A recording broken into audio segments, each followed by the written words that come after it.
It's fine. You're doing well. Okay, it's visible. Okay.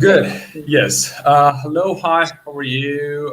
This is one more live about CELTA. It's about CELTA grades, and this is Mukhtar from IH, and I am glad to have Miss Laura. How are you, Miss Laura? Very well. Thank you very much. I hope everybody else is too, and you for doing all the work. Good. Yeah. Hope all people watching are really sound and well. Happy Ramadan. And for today, we're going to continue with Miss Laura, main course tutor for CELTA. And we'll be talking about grades. So let's start off. And what are the CELTA grades? Okay. Well, they're very simple. They're A, B, and pass. And the one that you don't want, of course, is fail. So there are technically 4, but 3 grades are the ones that mean that you've passed. All right. So that's all there is. A, B, and pass. Those are the ones you want. One of those is absolutely fine. Perfect. Okay. And what do they mean? Right. Basically, they mean how much help you need after CELTA. All right. So obviously, they reflect what you did during the course. There's no secret because we have the information available for you. You can find this on the Cambridge website. So it's not, back to there are no secrets when people tell you, oh, I have the secret to getting this and I have the secret to get. No, they don't, because there is no secret. The information is freely available. So basically, your pass grades, your A, B, or pass, reflect on how much you have learned and been able to apply during those 4, 5, or 10 weeks, depending on the format of the course that you attended. All right. And more importantly, they reflect how much help you'll need after the course. So I think we've mentioned this in a previous live, but as I find on my courses, I have to repeat this again and again and again, because I think most candidates don't really believe us. As we've said before, the pass grade, which is absolutely fine and is what the majority of candidates get at the end of the course, it means that you have satisfied most of the grading criteria, right? So you might be better at some things and not so great at others, and that's the same for all of us because we're only human. Maybe you're better at teaching grammar than skills or vice versa.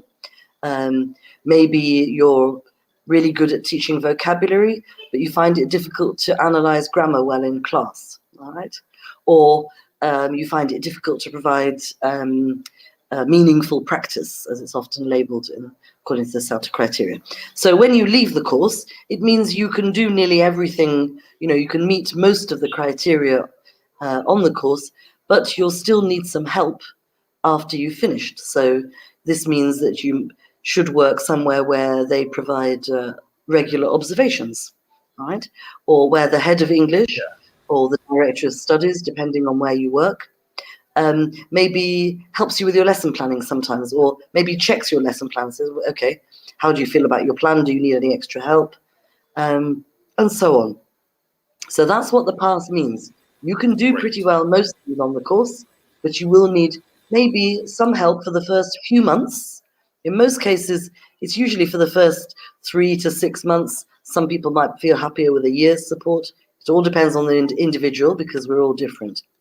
The B person, the person who gets a pass B, all right, needs significantly less support.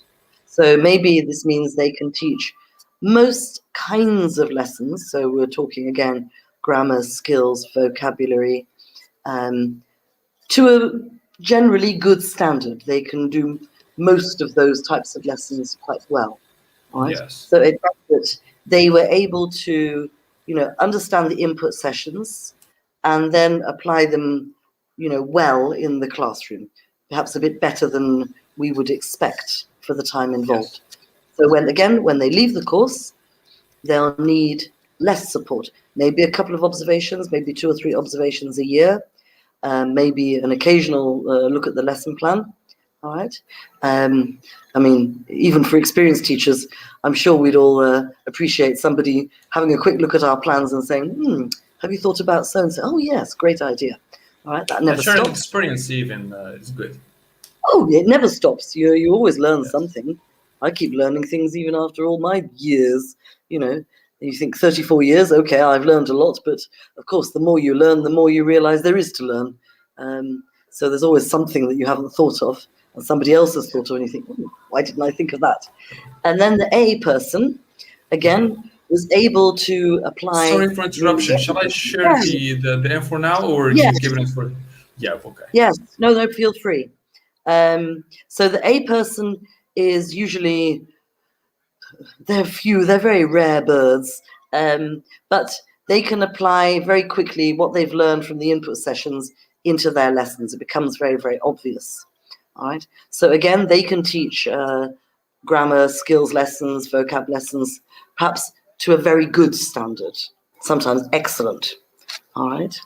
So as you can see, I know this might seem a bit nebulous, not entirely specific, but if you look, for example, at planning, Yeah. there are some key words here. So the past person can plan effectively with guidance, all right? In a past B, they can plan effectively with some guidance, okay? So these are important words: guidance, some guidance, and then we go to past A.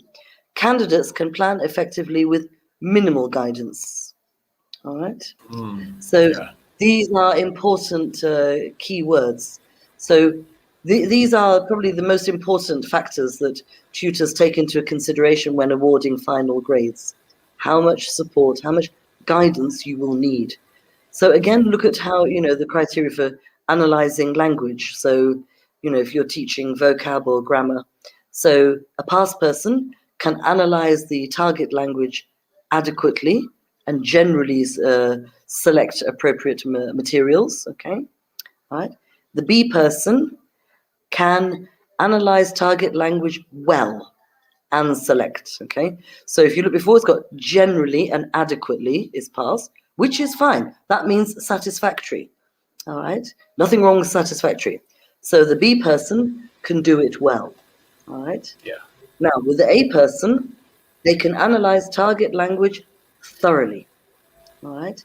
So these are the important words you look at, the difference between, adequately and generally, select target Yes. language, analyze target language well, all right? And select appropriate resources, all right? And then the last one, thoroughly, all right? So these are differences in lesson planning.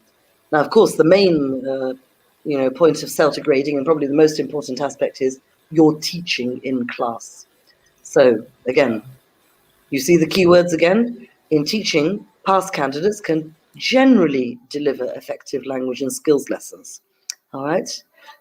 With a degree of success. So generally, okay, all right, okay? So, maybe sometimes they've had 1 or 2 weak language or skills lessons, but overall, they can teach language and skills lessons well enough. All right, now your B person can deliver. So not generally now, they can deliver, and they can use a variety of classroom teaching techniques successfully. So you've got a degree of success, which is okay, and then you've got successfully. So we're going up. All righty. Yes. And here with the Pass A, they can deliver effective language and skills lessons using a variety of classroom techniques successfully. So again, they're very similar, all right?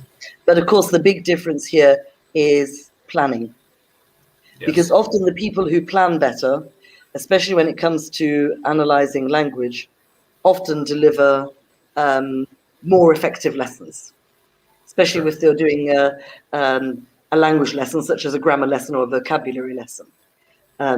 You'll usually notice as a tutor that the person who analyzes the language very well tends to teach those lessons very well. Okay, as well. That's a lot of well, isn't it? But you'll get my point. So Yeah. Sure. this comes back to your planning your planning being reflected in your teaching. Of course, what can also happen, because life isn't always we can't put it into little boxes, is sometimes people plan very, very well, but they don't teach great. Let's say they're okay in the class, maybe because of nerves, or they forget their lesson plans, or sometimes people don't stick to their plans, which sometimes leads to things going wrong. Of course, there are times when your lesson plan might be great, but maybe it doesn't suit the students, and you realize this during the lesson and you do something about it. But they're not always completely clear cut. All right, the awareness of learners. All right, so the past person shows some awareness of learners and some ability to respond so that learners will benefit from the lessons. So awareness of your learners is very, very important. It means that when they don't understand, all right, if they're having difficulties. So the aware teacher realizes, oops, I didn't explain that very clearly, or I didn't check meaning. And he or she then maybe asks some different questions or provides some different examples to help the students, the learners, to understand. All right. So again, keywords, some awareness and some ability to respond. Right. So Yes. you go to the B. Now we've got good awareness of learners and can respond. All right. Not some ability, they can respond. Okay. So they're aware. They realize that things, the students might be struggling with a grammar point, or they're not practicing the skill that you wanted them to practice. If you're doing, reading for specific information and you haven't set it up carefully, where they start sort of reading through every word. So the stronger candidate can go, oh, okay, everybody, stop. Okay, I want you to do it like this, and provide a clearer example. Now, your A person shows very good awareness of learners. So they are constantly aware of the learners in the lesson, all right? And they Yes. usually fix the problem immediately, all right? They sense So, it. yes. So, Much I yes, understand. they kind Yes. of get it very, very quickly, So these are the important things. They realize what's going wrong, or, you know, whether, what needs fixing and how to fix it. All Yes. right. So this is where perhaps, sometimes they realize the lesson plan suddenly isn't working for the students. So they've got to adapt and think on their feet, which is what most teachers do in real life. We've all done that. Sometimes we've made what we thought was a very good lesson plan or an excellent plan. But sometimes once we get into class and the lesson has started, we sort of think, oh dear, wait a minute. Okay, I need to think on my feet here and change what I'm doing. Okay, so the last one here, well, near to last, is reflection. And this is a big thing, again, on CELTA courses, is your self-awareness of how your lessons went. All right. So, Yes. we want you to be able to say, okay, well, these parts of my lesson went well. The students understood me. I was doing a grammar lesson and the students practiced the grammar. They were able to use it in a conversation. So that part went well. However, I think when I was, giving instructions, I wasn't very clear because I had to give the instructions 2 or 3 times. Or when I was monitoring, I realized that some students didn't understand. This is your, self-reflection, all right? Again, self-awareness. So you've got awareness of the learners in the class, and then you've got self-awareness when you've finished your lesson, all Yes. right? I think this is Anybody a has very seen. crucial and important point when you have the awareness, you as a teacher, aware of what you're doing and what your students need. Absolutely right. Okay, so the candidates can reflect on some key strengths and weaknesses and generally use these reflections to improve. So they can, this comes back to the feedback also provided by your tutor. Some candidates definitely read their feedback notes very carefully, and then I see something change in the next lesson. Not all candidates do. Then they come to me going, but, how can I improve my teaching? And I sort of say, well, I did write 3 action points on your last feedback sheet. Yes, but no. Look at those 3 points that I wrote down. Yes, but what's the secret? No, there's no secret. It's written there. All right. So, you often notice very quickly, which candidates do read, or do they go straight to the bottom of the page and see if they passed or failed the lesson. All right. So this is always a bit of a danger sign. Yes. So, it's human nature. Let's be honest. All right. So if you look at the B person, they can reflect on key strengths and weaknesses, and again, generally use their reflections to develop their teaching skills. But again, can reflect on some, can reflect. All right. And when you get to the A person, they can reflect on key strengths and weaknesses and consistently use these reflections to develop their teaching skills. So you usually notice with, very strong candidates on the course that every time you've written something down as something to work on, you see evidence of it in the following lesson. And that's a wonderful thing for a tutor to see. And I'm sure that the candidate feels good about him or herself too, like, oh, well, my last lesson I was talking too much, or my language was too difficult for my students to understand, but today I simplified my language and students could follow my lesson more easily, . So this is, again, always comes back to thinking about what went well and what you need to work on, but also reading your tutor's notes very carefully. All right. We don't write too much. Yes, we do write some detail, but we usually have an overall paragraph and, 3 or 4 strengths on one side and some action points on the other. Of course, the format will vary from center to center, but in general, of the courses that I've worked on in various countries or assessed, that's pretty similar. We all do things in a fairly similar way because it's easier to write the feedback, to make it accessible to you as the candidate. Yes. Right. So this is the overall, which helps tutors make decisions. So overall, candidates planning and teaching show satisfactory. So remember, satisfactory. Good word. It means you're okay. You have a good understanding. I should say a clear understanding. There are still quite a few things you need to work on, but you've got the idea.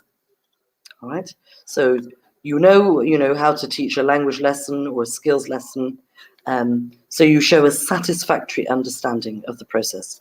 The B person, their planning and teaching show good understanding, right? So it's all levels of degree. And the final one for the A person, show excellent understanding. So we go from satisfactory, good to excellent. Excellent. All right. So Perfect. these are all the factors that help the tutors decide on your final grade. So remember, on every CELTA course, 2 people decide on your final grade. That's why you teach 4 or 5 lessons with 1 tutor and 1 class, and then you change over halfway through the course and you teach another 4 or 5 lessons with another tutor. Because this is a Cambridge rule. 2 people have to assess you as a teacher because we want to see how you progress between the levels, all right?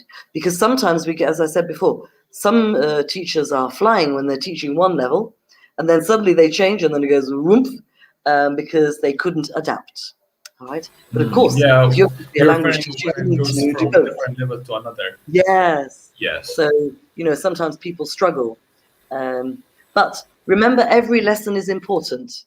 Some people will tell you, oh, only the last lesson is important. That's not entirely true. It's an overall progress.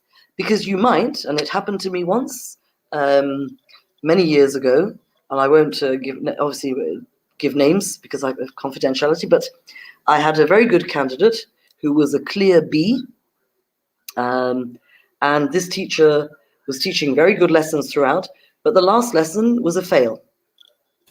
Wow. It was a complete disaster. I was trying to find something good to say about it, and I couldn't. And the assessor was there as well. So again, 2 tutors watched that lesson, and we both looked at each other and just went, oh my God, what happened? However, because the portfolio was clear, this candidate had 7 very good lessons. So overall, we could say, look, that person had a bad day. The rest of the course, they had taught very good lessons to a very good standard. So they were a B. And we sent it to Cambridge to check, and they also agreed with us. Okay. So you are always assessed by minimum 2 tutors, And on the last day of the course, or the last week of the course, excuse me, the assessor will come in and go through various portfolios, and we have to explain how we graded you, and why we chose those grades. And if the assessor disagrees with us, he or she will say, well, hang on a minute, that can't be this because da and da. All right.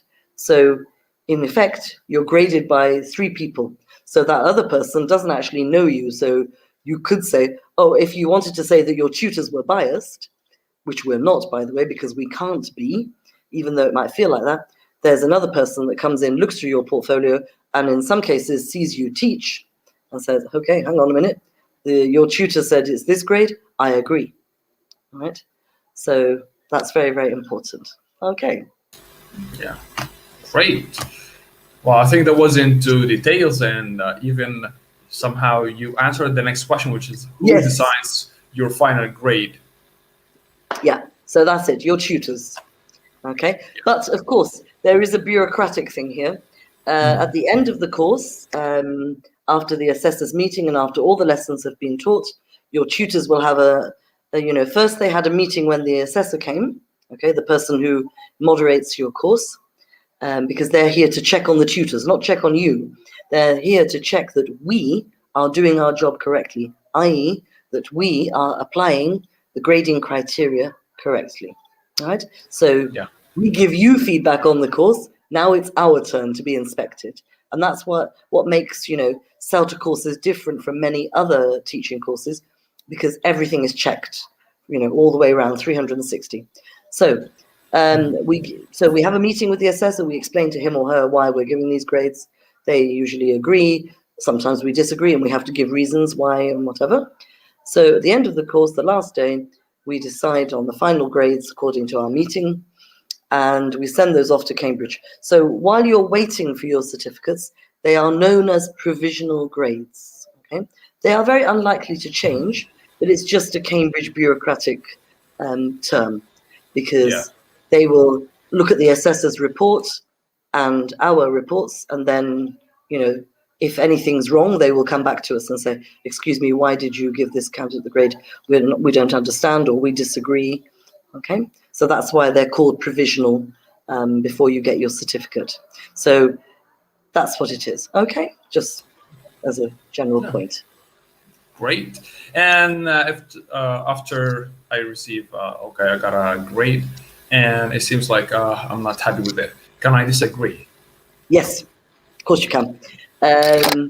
Now, this also means, and remember, you can also disagree during the course. If you didn't agree with your tutor's evaluation, then go and ask him or her to explain. If you didn't understand the feedback notes, all right, then he or she will explain to you again why your lesson was graded this way, whether it was a standard, what we call a to standard lesson, or a not to standard lesson. Okay, not to standard means your lesson failed, all right? Sometimes happens, not the end of the world, believe me. So your tutors will explain. All right, so the course has ended, your certificates arrived, and you found out that you got this grade and you feel you disagree. Now, of course you can. You're very, very welcome to disagree. It is your right as a CELTA participant. I say welcome to disagree. Well, yes, I mean, of course, we don't want people to disagree because it makes our lives easier, but you have the right. And basically what you have to do, there's a procedure outlined in your candidate booklet. So this is a booklet that's given to you when you are accepted onto the course that we talked about in a previous live. Yeah. The procedure is explained to you at the beginning. There are usually pages like 3 and 6 that you read and you signed on the first or second day of the course. So usually this means that it usually lists, the basic procedures of what you have to do. Basically, you have stage 1 and stage 2. So if you disagree, you have to come back to your tutor and say why you disagree with the grade. All right. And then again, he or she will explain again. You were graded this because da and da. They might have to go through your portfolio, all through your lessons, everything, to show you why you were graded this way, right?